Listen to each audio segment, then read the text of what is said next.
காலையில நீங்க ஜெபிக்க வேண்டிய ஜெபம் எழுமணும்னா என்ன ஜெபிக்கணுமாமா? தேவரீர், என் வாயின் வார்த்தையும் என்னுடைய இருதயத்தின் தியானமும் உம்முடைய சமூகத்திலே என்னவா இருப்பதாக, விருதியா இருப்பதாக. நீங்கள் நினைத்து பாருங்க. இன்னைக்கு ஆண்டவர் என்னமோ நம்ம மேல என்ன வச்சிருக்கிறார் அப்படின்னா, கிருபையாய் ஆண்டவர் இறங்குகிறார், கிருபை ஆண்டவர் வச்சிருக்கிறார். வாயை தவறி பேசிடாதீங்க.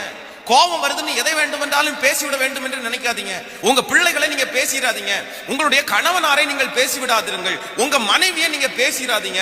ஏன்னா சில வார்த்தைகள் சில மனிதனை உயிர்ப்பிக்கும், சில வார்த்தைகள் சில மனிதனை உயிர்ப்பிக்காது. என்ன செய்யும் தெரியுமா?